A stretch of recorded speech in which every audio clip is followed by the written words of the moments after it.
volta ao nosso terceiro e último bloco da TV OAB Caruaru, no YouTube e na TV Câmara, com nossos convidados, Dr. Bernardo Barbosa Filho, Dr. Walper Agra e também nosso presidente da comissão, Dr. Helder Alexandre.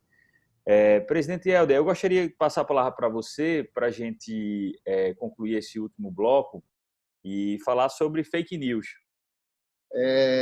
Então, vamos lá. Veja, questão da fake news. Recentemente eu fiz um artigo em que eu fiz um parafraseado entre o que defendia Arthur Schopenhauer, foi uma obra póstuma dele. Ele falava sobre a dialética erística e ele falava sobre como conseguir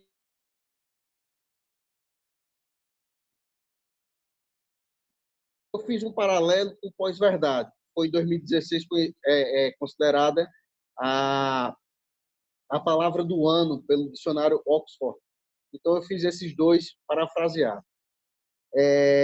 Qual é hoje, queria saber tanto do professor Walper Agra como do nosso querido Dr. Bernardo Filho, o que é que hoje as redes sociais trouxe de benfazejo para a nossa democracia e, ao mesmo tempo, com a questão do fake news e o pós-verdade contemporâneo, veio para não desmistificar, mas veio de uma certa forma para uma forma de arrefecer mesmo nossa democracia, haja visto que nós somos um país de baixa qualidade intelectual, isso aí é visível, né? As pessoas repassam questões que não fazem o mínimo de questão de ver se aquela informação é verdadeira ou não, e até que ponto isso enfraquece a nossa democracia e o nosso processo eleitoral. Queria ouvir do senhor. Helder, você não está sendo muito amigo meu, você está botando perguntas muito complexas para o pouco espaço de tempo. A pós-verdade, primeiro que pós-verdade, quem inventou não foi a pós-modernidade. Isso daí são os sofistas. Gógias já falava isso 2000 anos antes de Cristo. Agora, a palavra, a forma, por exemplo, vamos olhar o Instagram. Não tem uma pessoa feia, não tem uma pessoa triste. Né? Então, assim, não tem absolutamente nada. É uma folia coletiva, né?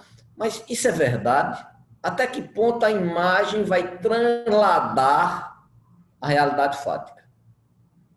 Até quando, por exemplo, as mais pessoas empedernidas, apoiantes do governo, não estão sentindo um reflexo econômico da falta de emprego, da inflação que está retornando, e quando acabar o auxílio emergencial, a falta de perspectiva a longo prazo. Então, a realidade, ela é como se fosse algo que, mesmo que você não sente, ela retrata como se fosse o real lacaniano, que traz angústia. Então você não pode fugir dela. Essas bolhas, elas têm Kant falava do número, eu não posso conhecer o número. Na realidade, você não pode fugir dela, como se fosse o inverso. Os efeitos serão elas, ou você indo ou não, sempre você vai perder, porque ela sempre vai lhe ultrapassar. Então esse é um marco que é um marco existencial, essencial.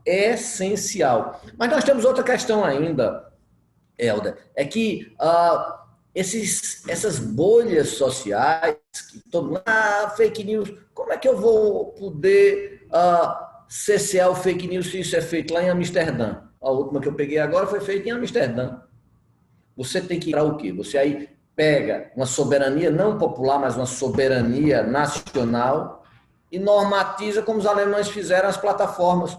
Pedir a uma plataforma Facebook, Instagram, que ganham bilhões e bilhões, não, nós temos que normatizar, fazendo o quê? Controle democrático, conselhos democráticos, com toda a população para discutir isso. Só que falta-se premissas claras e interesses econômicos que impedem uma decisão que, por exemplo, na Alemanha já foi ultrapassada. Você democratiza e não é que tenha uma autofiscalização, é uma heterofiscalização através de quê? De uma democratização dessa fiscalização. explica com muito brilhantismo, mas eu queria acrescentar uma questão, que é a dificuldade que a gente tem em combater a questão das fake news. Veja, como ele bem falou, as fake news não são de hoje, elas já existem há muito tempo, mas o problema é que elas foram, digamos, potencializadas através dos algoritmos das redes sociais, que passaram a, digamos, moldar o pensamento social. Eu me lembro que até pouco tempo atrás, até pouco menos de 10 anos atrás, se dizia o seguinte, se dizia que Mark Zuckerberg vai ser o próximo presidente dos Estados Unidos. Por quê? Porque Mark Zuckerberg, num determinado momento, ele detinha o domínio sobre todo o sentimento da população norte-americana. Ele sabia o que cada um conhecia, o que cada um curtia, o que cada um vivenciava, mas, na verdade, eu acredito que outras pessoas foram, eu não vou dizer mais inteligentes, porque talvez não seja o desejo de Mark Zuckerberg ser o presidente dos Estados Unidos, mas outras pessoas foram descobriram isso e começaram a usar essa plataforma em seu favor. E aí sim, espalhando o que a gente já está, de certa forma, já faz parte do nosso cotidiano, que são as fake news. Qual é o grande problema disso aí? O problema é, quando uma fake news, ou quando uma fake news, no plural, no singular, atinge uma pessoa, é fácil de se combater. Porque você já tem uma conduta ali claramente tipificada no Código Penal, que é o crime contra a honra, né? Ou uma calúnia, ou uma injúria, ou uma difamação.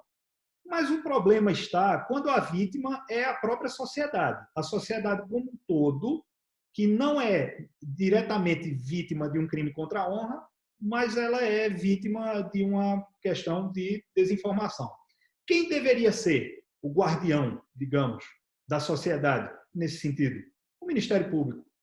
Sendo que o que a gente viu nos últimos tempos é até que o próprio Ministério Público, de certa forma, ele foi beneficiado por fake news que foram lançadas nos últimos anos, né?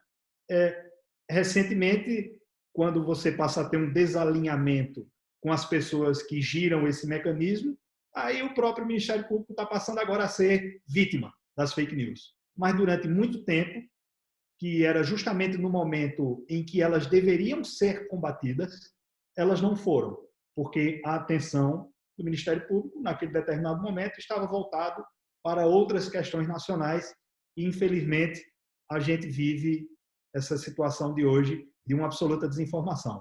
Agora, Helder, só fazendo um contraponto a uma questão que você falou, eu não acho que seja um problema da população brasileira. Eu acredito que isso atinge em escala global, né? A população americana vem também sendo vítima de fake news grosseiríssimas. E o pior é que as pessoas, digamos, querem acreditar naquela mentira. E é justamente onde o risco de uma distorção do processo democrático se instala. Quando você sabe que é mentira, mas é uma mentira que você gosta. Então você se abraça com ela, né? Então, eu vejo que não é um problema da população brasileira, mas é um problema da população mundial.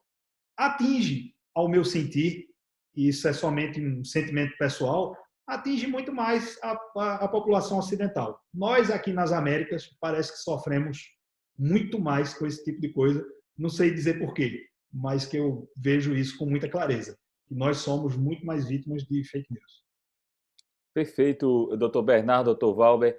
Só mais uma vez registrando a todos que nós estamos agora ao vivo no canal da TV OAB Caruaru. Pedir desculpa pelo problema técnico que tivemos no início da nossa transmissão, mas a live na íntegra ficará disponibilizada em instantes no canal da TV OAB Caruaru e também será retransmitido no canal 22.2 da TV Câmara. Eu quero registrar aqui a presença do Dr. Stanley Rupert Jones. Ele diz: boa tarde a todos, orgulho de ter sido aluno dessa potência que é o Dr. Valber Agra. Dr. Stanley também aproveita para saudar também o meu colega de classe, Dr. Bernardo Filho, e demais debatedores. Obrigado, Stanley sempre presente. Bom, Bernardo, você falou, e Dr. Valber também, Helder puxou o tema fake news. É importante registrar que a OAB Pernambuco, juntamente com a OAB Caruaru, em breve fará uma grande campanha de combate à fake news. Nós estaremos em todos os meios de comunicação, orientando toda a população das consequências, como o doutor Bernardo bem falou, de se apegar àquela notícia que você sabe que é mentirosa, mas vem ao seu interesse, né? Mas isso tem consequências jurídicas. Então, quero aqui registrar o presidente do TED, Dr. Marcos Lins, que vai encabeçar e ser o coordenador dessa campanha em nosso estado. E também agradecer ao presidente Bruno Batista e parabenizar pelo trabalho. Bom, nós estamos agora na reta final do nosso programa e gostaria de falar sobre o atual momento de pandemia, doutor Bernardo, doutor Valber, doutor Helder também. Nós estávamos conversando antes de entrar ao vivo, porque nós estamos num período de pandemia, num período eleitoral, que existe diversas publicidades durante a campanha eleitoral, porém, grande parte delas não estão sendo obedecidas com as orientações dos órgãos de saúde. Nós prezamos por um período aí sem muita aglomeração, distanciamento, mas não é isso que nós vemos, né? Recentemente mesmo eu postei nas minhas redes sociais sobre uma carreata que estava atrapalhando o fluxo nos dois lados e colocando a população também em risco. Então, gostaria justamente de ouvir os senhores, doutor Valber, doutor Bernardo, a respeito dos limites dessa campanha eleitoral, que é um direito do eleitor, né? Mas também existem as obrigações por parte daqueles envolvidos nesse pleito. Bom, gostaria de passar a palavra inicialmente para o doutor Valber Agra e depois ouvir o amigo Bernardo. Eu gostaria de agradecer, e vai ser minha intervenção, que eu tenho que pedir desculpas, vou ter que sair para um outro evento que já começou e, para variar, eu estou chegando atrasado também. Agradecer a você, Fernando, que sempre foi comigo um gentleman.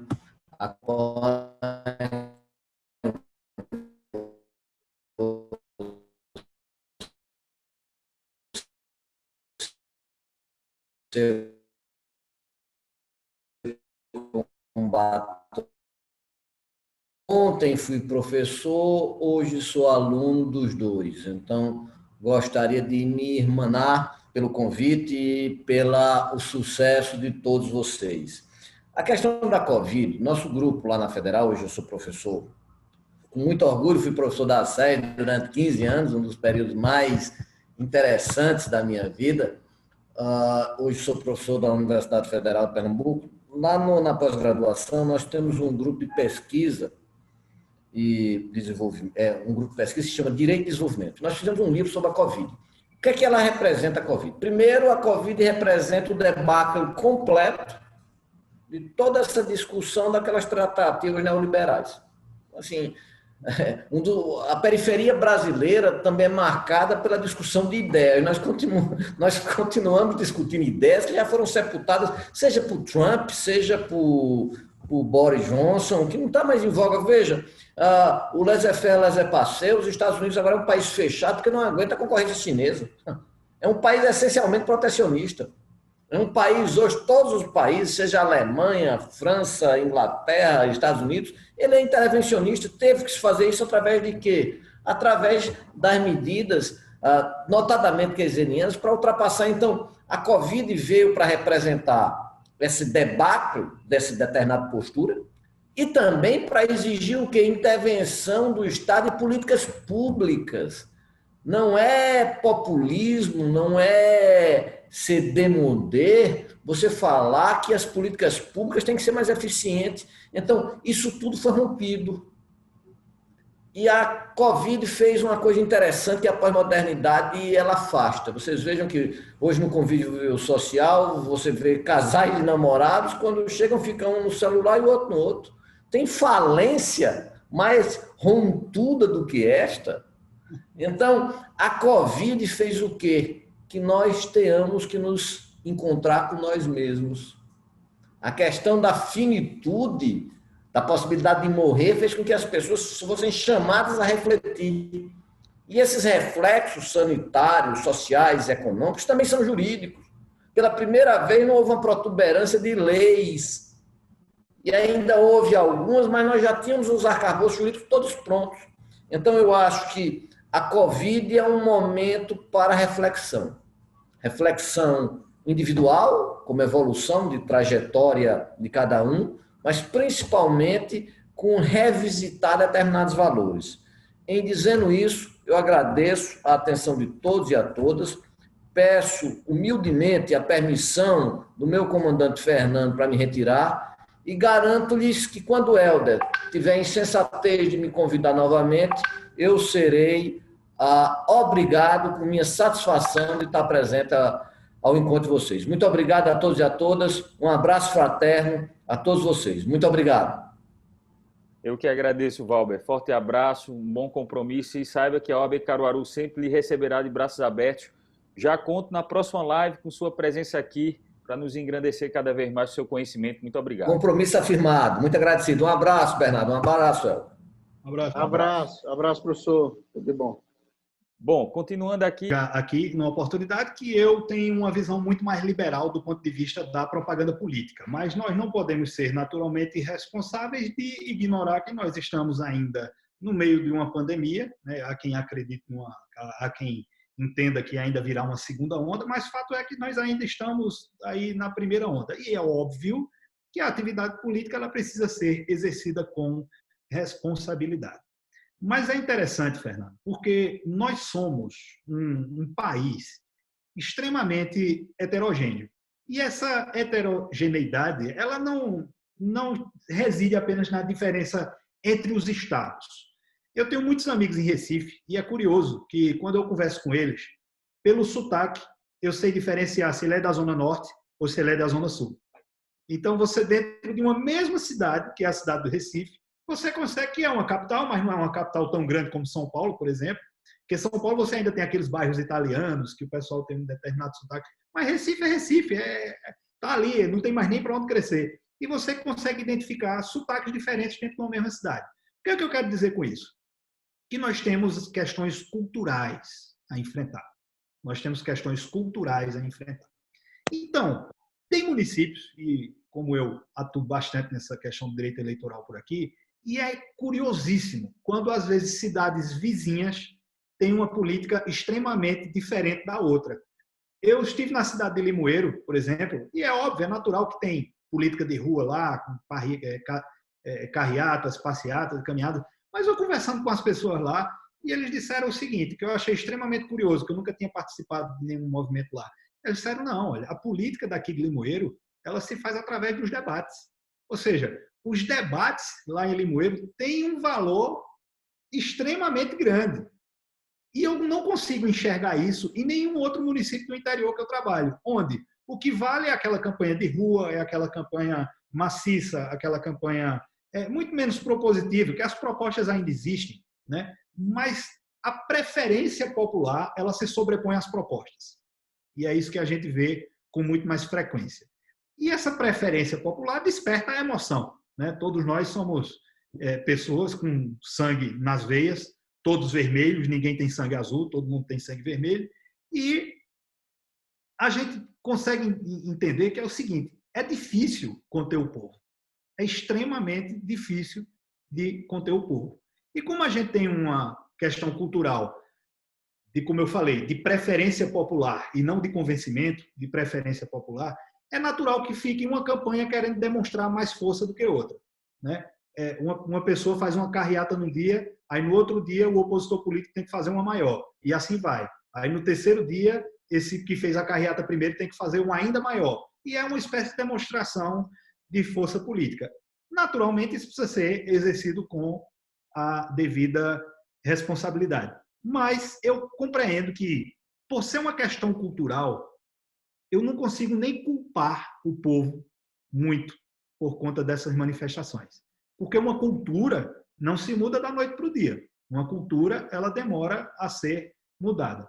E, com relação à questão do coronavírus, que é onde deveria ter uma responsabilidade das pessoas, o que a gente enxerga, na verdade, é que existe uma descrença, digamos, na letalidade ou no potencial destrutivo desse vírus a partir do próprio presidente da República.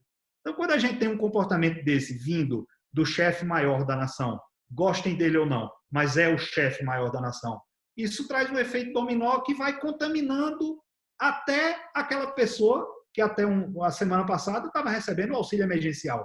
Então, veja que é uma cadeia, né? Então, essa pessoa que recebeu o auxílio emergencial, que passou a despertar uma certa simpatia com o presidente da República, começa a adotar até o mesmo pensamento dele.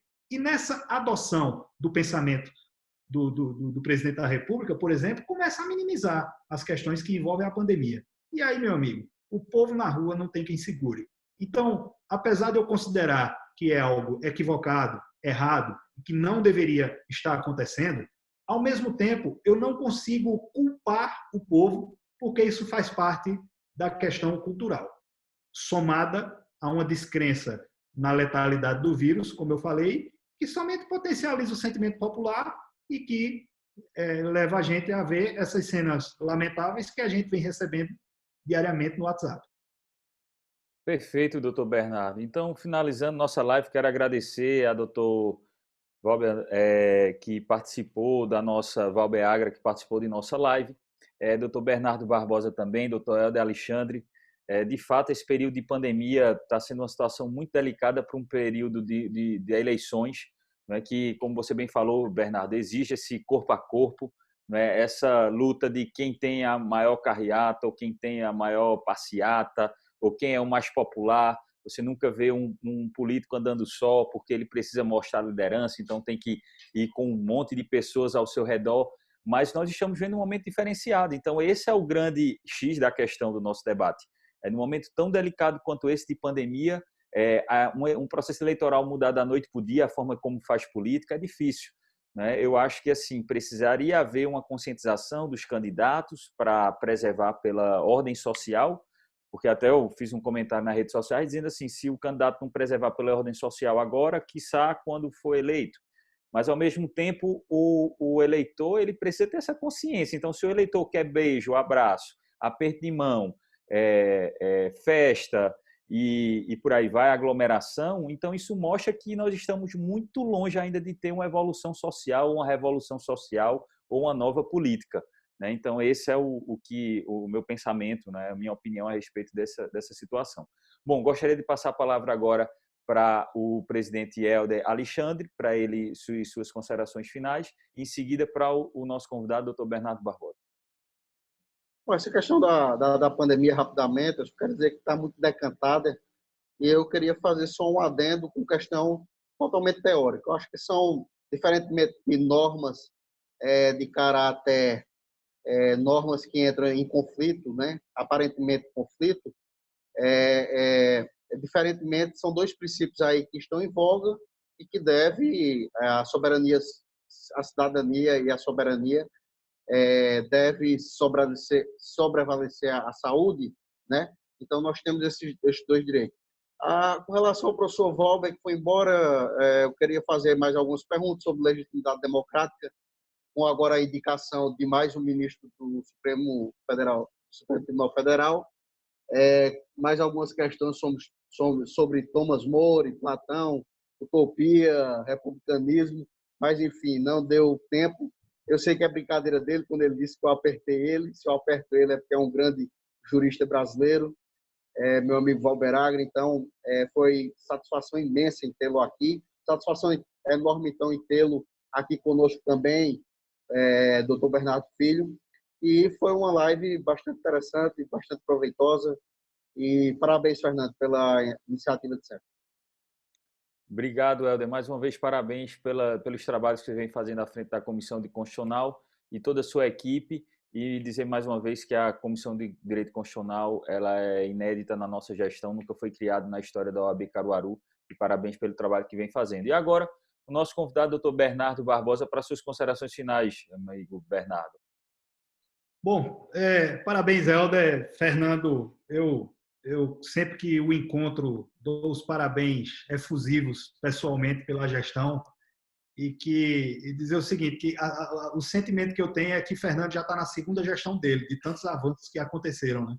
Mas é porque ele foi um vice tão atuante na gestão de Felipe Sampaio que a gente sente assim uma fluidez na gestão e uma continuidade natural nas coisas que traz uma certa tranquilidade para nós advogados por saber que temos uma estabilidade na nossa representação e uma pessoa que responde de fato aos anseios da advocacia. Mas somente algumas considerações finais sobre esse tema que tratamos daqui hoje é que é somente talvez um chamado para os juristas ou um chamado para os estudantes de direito, que eu sei que deve ter muitos aqui nos assistindo, que é para quando estiverem nos seus solucionando os casos cotidianos do dia a dia, ou quando estiverem estudando para a prova, ou o que quer que seja, eu costumo dizer o seguinte: toda solução jurídica, todo conflito jurídico encontra uma solução constitucional. Tem uma solução constitucional.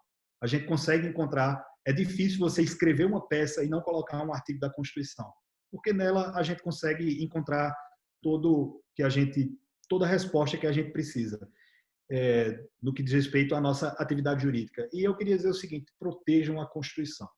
Protejam a Constituição Federal. Prezem por ela. Não deixem que nenhuma autoridade, seja o juiz, seja o Ministério Público, seja os próprios colegas advogados, massacrem a nossa Constituição Federal. Porque eu costumo fazer uma analogia para dizer o seguinte: futebol se joga com as regras embaixo do braço. Se a gente começar a conduzir esse país sem a Constituição embaixo do nosso braço, a gente conhecendo ela, isso vai nos levar a caminhos bastante obscuros e tortuosos, que não é interessante para a democracia e não é interessante para nenhum de nós enquanto indivíduos. Obrigado, Fernando. Obrigado, Helder. Obrigado, Bernardo. Mais uma vez, parabéns pela participação. É uma honra tê-lo aqui em nossa live, na TV OAB Caruaru, no programa OAB em Ação. Mais uma vez, parabenizar a Helder. Dizer que foi uma tarde de muita discussão frutífera em prol da nossa Constituição Federal. Como o doutor Bernardo bem falou, proteja nossa Constituição, que ela é a base de tudo, né? De todo o nosso ordenamento jurídico, de tudo que nós temos. Mais uma vez, agradeço a todos que estiveram presentes em nossa live, doutor Anderson Carvalho, doutora Rose, doutor Stanley, e mais uma vez pedir desculpas àqueles que não conseguiram assistir ao vivo na TV OAB Caruaru por um pequeno erro, um problema técnico, na verdade, mas que foi solucionado agora e nós conseguimos passar ainda 30 minutos na transmissão ao vivo. E em breve nós teremos diversas lives e acompanhem, sigam nossas redes sociais, se inscrevam no nosso canal no YouTube, curtam o nosso vídeo, que é muito importante para que a gente possa difundir cada vez mais o nosso material e o conteúdo jurídico. Um abraço a todos e até a próxima.